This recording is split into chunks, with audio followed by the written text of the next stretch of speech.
Hi, it's Laura here at the Charleston Holistic Center, and today we're going to talk about suppressing ourselves um, and whether or not we've done it so much that things are about to get a little insane. So, when we suppress ourselves, when we push ourselves down and cram ourselves down and push ourselves down in the attempt to conform to whoever, whatever, or whatever's going on that you think you have to conform to. When we do this,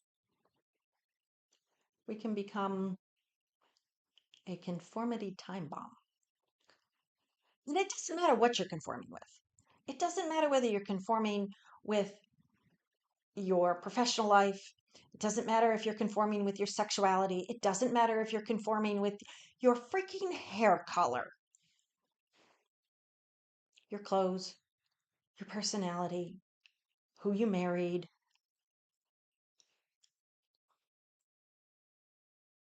Doesn't matter. If you keep pushing stuff down, two things happen. Either you completely lose yourself, which I'm so sorry, or you become a time bomb. And you start acting a little insane. You may blow up with anger. You may melt down with sadness. You may just plain have a psychotic break. It can get that bad. Any of those options, not good, right? Right? So what do you got to do?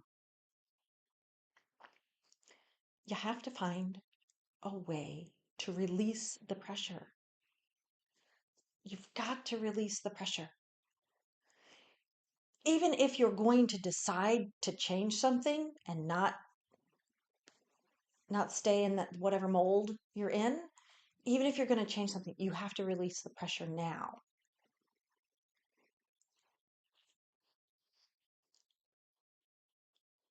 Go outdoors.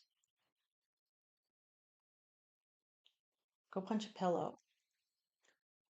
Scream into a pillow. There's actually a technique for doing that, by the way. And even if you're going to go outside and scream, you got to be really careful. Take a towel with you. You actually take a pillow or a towel and you push it against your voice box. So you just sound like that. And then you can scream. If you're doing it in the house, push against your voice box and then cover your mouth so you're not scaring small children, or your pets, or your spouse. If you're doing it outside, you don't necessarily have to cover your mouth, but you might want to, unless you're like out in a really, rural area.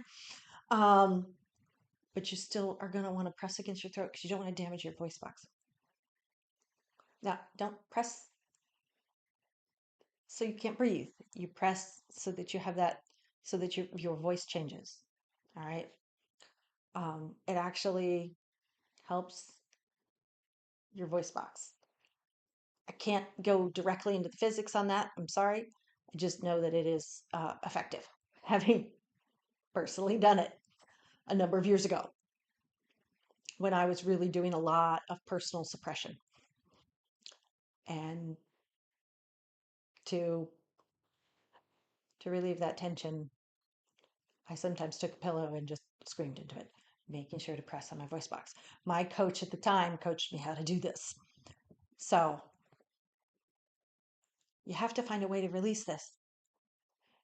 And especially if you're going to stay in the mold that you're in, you're going to have to find ways to release the energy of the suppression.